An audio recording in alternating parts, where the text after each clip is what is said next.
আর বয়স্ক পুরুষদের দোয়া চাইব, যুবক ভাইদের কাছে শক্তি চাইব। 2011 সালে বিধানসভা নির্বাচনে আপনারা আমাকে অনেক শক্তি দিয়েছিলেন। আমি আপনাদের ভোটে নির্বাচিত হয়ে বাংলায় যে পরিবর্তন এসেছিল, তৃণমূল কংগ্রেসের নেত্রী মমতা ব্যানার্জির নেতৃত্বে যে মা মাটি মানুষের সরকার হয়েছিল, আমি চেষ্টা করেছিলাম এই সরকারে থেকে ইটাহারের দুঃখ কষ্ট, ইটাহারের জ্বালা যন্ত্রণা ঘুচাবার জন্য সাধ্যমতো চেষ্টা করেছি। আবার 2016 নির্বাচন, এই নির্বাচনে গাড়িটা দাঁড় করিয়ে দেবে, ব্যাকে আয় গাড়িটা। এবারে নির্বাচনে পুনরায় বিপুল ভোটে আমাকে দোয়া করার জন্য, সমর্থন দিবার জন্য আপনাদের কাছে এসেছি। আমি জানি আপনাদের দোয়া, আপনাদের আশীর্বাদ আমি পাবো।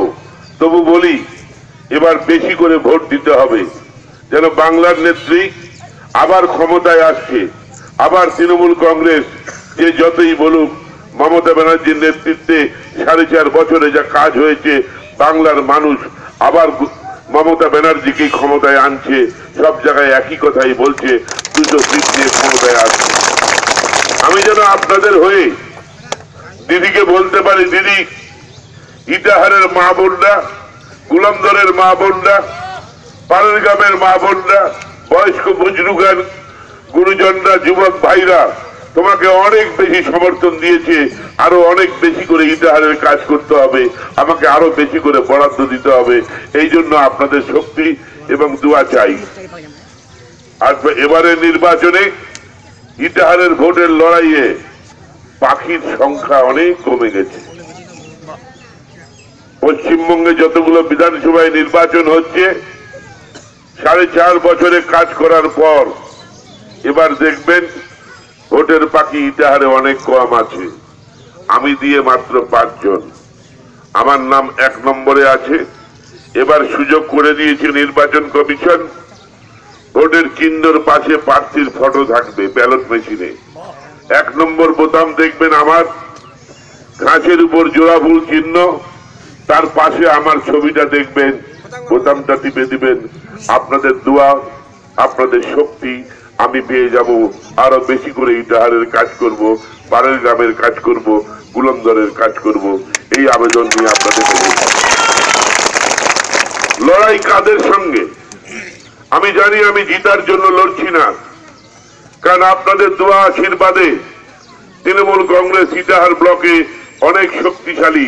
তৃণমূল কংগ্রেসের কোনো প্রতিপক্ষ নেই। আমরা জিতবো শিওর। আমাদের হারনেওয়ালা ইটাহারের মাটিতে কেউ নেই। আপনাদের দোয়া আশীর্বাদে তৃণমূল জিতবে। কিন্তু আমার লড়াইটা তো বলেছি আপনাদের কাছে, 7,500 ভোটে আমায় জিতিয়েছিলেন বিধানসভায়। পঞ্চায়েত নির্বাচনে 12টির মধ্যে 11টি পঞ্চায়েত আমরা দখল করেছিলাম। আপনাদের দোয়া আশীর্বাদে পঞ্চায়েত সমিতি নিরঙ্কুশ সংখ্যাগরিষ্ঠতা পেয়েছিলাম। আর জেলা পরিষদের 3টি আসন আমরা 3টি জিতেছিলাম। গৌতম আছে আমার সঙ্গে, আপনাদের জেলা পরিষদের কর্মাধ্যক্ষ সদস্য। পূজা আছে এখানে, আমার মেয়ে। ছোট নাতিটাও গাড়ির মধ্যে বসে আছে, বদমাইশি করছে। ও বলে প্রচারে ঘুরবে, অর্ক ও গাড়ির মধ্যে বসে আছে। ইটাহার তো আমার পরিবার। পাড়ের গ্রাম, গুলমদর, ইটাহার, এটা তো আমার নিজের জায়গা, নিজের পরিবার। আপনারা সবাই আমার পরিবারের সদস্য। এবারে লড়াই কার সঙ্গে? 4.5 বছর ধরে আপনাদের মেয়ে মমতা ব্যানার্জি আপনাদের কল্যাণের জন্য কাজ করে চলেছে। সকাল সন্ধ্যা 24 ঘন্টার মধ্যে 18 ঘন্টা কাজ করে চলেছে। আর 4.5 বছর ধরে বাংলায় পরিবর্তন আসার পর বিরোধী দল বলে যাদেরকে বলি, একটা বিজেপির শক্তি, সেটা গোটা ভারতবর্ষ জুড়ে ক্ষমতায় আসার পর অসহিষ্ণুতা শুরু করেছে, মানুষের মৌলিক অধিকারে আঘাত করছে। আমি নিজের ইচ্ছা মতো খাদ্য খাবো, আমি নিজের ইচ্ছা মতো আমার বসন পরবো, কাপড় জামা পরবো, সেই অধিকারেও হস্তক্ষেপ করতে চলেছে। 2019 সাল আসুক, এই তৃণমূল কংগ্রেস দিল্লি থেকে এই মোদি ভাইকে বিদায় করবে। বাকি থাকলো কংগ্রেস আর বামফ্রন্ট। 4.5 বছর ধরে টিভির পর্দায় স্নো পাউডার মেখে সকাল সন্ধ্যা একটাই কাজ করেছে, মমতাকে গাল, তৃণমূলকে গাল। মমতার কলঙ্ক, তৃণমূলের কলঙ্ক। আর 4.5 বছর পর যখন ভোট হলো তখন পিছনে ঘুরে দেখছে জমিতে আর জায়গা আমাদের একটুকু নেই, সবই মমতার উন্নয়নে দখল হয়ে গেছে। বাংলার মানুষ, পাড়ের গ্রামের মানুষ, বুলন্দরের মানুষ, ইটাহারের মানুষ সবই মমতার দিকে চলে গেছে, আমাদের জন্য কিছু নাই। তাই ভাই আয় কাটিয়া হাতুর, আয় ভাই হাত, আয় ভাই কোদাল বেলচা, আয় ভাই বাঘ ভাল্লুক, আমরা মারি জোট, করি এবার ভোট। আমাদের স্বপ্ন একটাই। কি স্বপ্ন? মমতা ইস্তাহারে বলেছিল যে 2011 সালে ইস্তাহার দিয়েছিল তৃণমূল কংগ্রেস যে আমাকে যদি ক্ষমতায় নিয়ে আসেন তো বাংলায় আমি কি কি করব। কৃষককে মেরে জমি নিব না, ছাত্রছাত্রীদের কি করব, সংখ্যালঘু ছাত্রছাত্রীদের কি করব, ওবিসিদের কি করব। ইস্তাহারে যা ছিল 4.5 বছরে সম্পূর্ণ শেষ করেছে। আর এদের ইস্তাহার কি বলছে? মমতা হটাও, তৃণমূল হটাও, মমতা হটাও, তৃণমূল হটাও। বাহারে বাহ ইস্তাহার। বাংলার মানুষ যাকে রাখবে, বাংলার মা বোন, বুলন্দরের মা বোন, এই পাড়ের গ্রামের মা বোন, বয়স্ক গুরুজন, যুবক শক্তি যাকে দিবে, তাকে হাঁটাবার শক্তি কি তোমাদের আছে? মমতা কাজে বেঁচে আছে। কোন ঘরে মমতা নেই? কোন বাড়িতে মমতা নেই? কোথাও সবুজ সাথীর রূপে সাইকেলে চড়ে, কোথাও কন্যাশ্রীর রূপে, কোথাও যুবশ্রীর রূপে, কোথাও বা ডিজিটাল কার্ডের রূপে 2 টাকা কেজি দরের চাল গমের রূপে। দেখি দিত আমরা কে সিপিএম, কে কংগ্রেস, কে বিজেপি, কে কোন দল। আমরা সবার কল্যাণে কাজ করেছি। তাই মমতা আজ ঘরে ঘরে, তৃণমূলও আজ ঘরে ঘরে, মামাটি মানুষের সরকারও আজ ঘরে ঘরে। যখন আমরা উন্নয়নটা করি তখন তো আমরা বলি না যে তুমি কোন পার্টির লোক। আমরা যখন ডেভেলপমেন্ট করি, সাইকেল বিতরণ করেছি, বলিনি তো সিপিএম এর ছেলেরা পাবে না, কংগ্রেসের ছেলেরা পাবে না। আমরা বাংলার সবার জন্য কাজ করতে চাই। আমাদের লক্ষ্যই বাংলাকে এগিয়ে নিয়ে যাওয়া, আমাদের লক্ষ্যই ইটাহারকে এগিয়ে নিয়ে যাওয়া, আমাদের লক্ষ্যই পাড়ের গ্রামকে এগিয়ে নিয়ে যাওয়া। তাই কিসের জন্য এই জোট? ধ্বংস করুন এই জোট। ভোটের পাখি বোঝেন? ভোটের পাখি। এবার ছোট্ট ব্যালট ইটাহারের 5টা নাম, পাখির সংখ্যাটা অনেক কমে গেছে, পাখির সংখ্যা অনেক কমে গেছে। আর 4.5 বছর আবার কাজ করি না, দেখবেন পাখি থাকবে না, শুধু আপনারাই থাকবেন, পাখি থাকবে না। আর 4 বছর দিদি কাজ করুক, বাংলায় পাখি টাকি আর থাকবে না। এবার ধরাধরি করে বাঁচতে চাচ্ছে তো। দুঃখের বিষয় কি জানেন?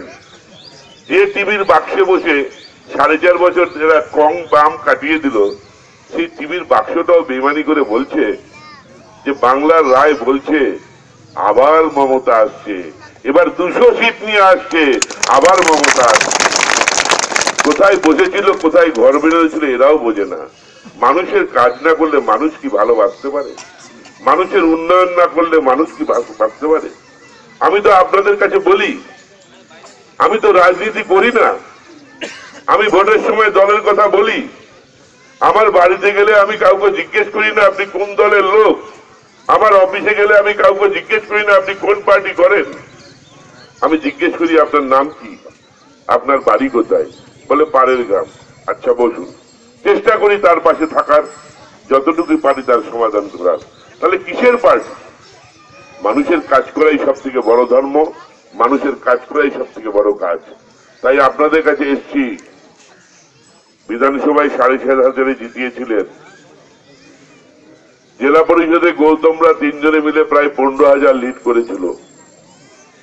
লোকসভায় আপনারা 30,000 করেছিলেন।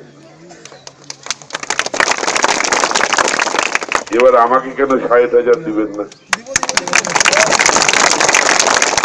যারা অন্য দল করেন, সিপিএম করেন, কংগ্রেস করেন, আমার তো তাদের প্রতি কোনো রাগ নেই। ইটাহারের মানুষ হলেই যথেষ্ট। বিজেপি করেন, আমার তো কোনো রাগ নেই। আমি তো সমাজের ভালো চাই, আমি সবার কল্যাণ চাই, আমি আল্লাহ ভগবানের দোয়া আশীর্বাদ চাই, আমার মা বোনদের আশীর্বাদ চাই। পাড়ের গ্রামের মা বোনরা আমাকে ঢেলে আশীর্বাদ করে, বয়স্ক গুরুজনরা আমাকে ঢেলে দোয়া করে। তো আমি তো কারো বিরুদ্ধে নয়। তার কেন আসেন না সবাই মিলে একসঙ্গে? দিদি বাংলা করছে, আমরাও ইটাহারটা তৈরি করি, বুলন্দরটা তৈরি করি। অনেক কাজ করতে এখনো বাকি আছে। তাই সবাই মিলে শান্ত পথে শান্তিতে 17 এপ্রিল সকাল সকাল ভোট দেন। আর একটা বিশেষ অনুরোধ আছে সবার কাছে, বিশেষ করে আমার যুবক ভাই ভোটারদের কাছে, চেষ্টা করতে হবে সকাল থেকে মা বোনদের ভোটটা শেষ করে দেওয়ার জন্য। সকাল সকাল মা বোনরা ভোট দিবেন। বাড়িতে অনেক কাজ থাকে, তাদের কাজ করতে হয়। বয়স্ক গুরুজনেরা যারা রাত্রে বিকাল সন্ধ্যায় ভোট দিতে পারবে না, তারা আর আমার মা বোনেরা সকাল সকাল ভোট দিয়ে দিবেন। যুবক ভাইরা সন্ধ্যা হলেও ভোট চলবে, কোনো অসুবিধা নাই।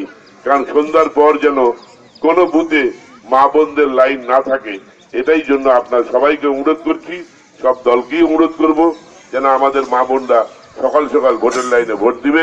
খালি সকাল থেকে মেয়েদের লাইন চলবে, আর বয়স্ক অসুস্থ মানুষরা যারা আছে তারা ভোট দিবে। সবাই ভালো থাকবেন।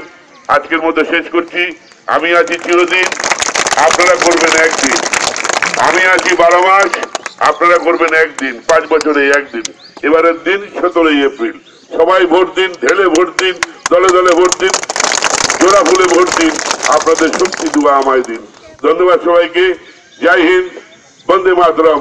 তৃণমূল কংগ্রেস জিন্দাবাদ, মমতা ব্যানার্জি জিন্দাবাদ। খুদা হাফিজ, ইনশাআল্লাহ।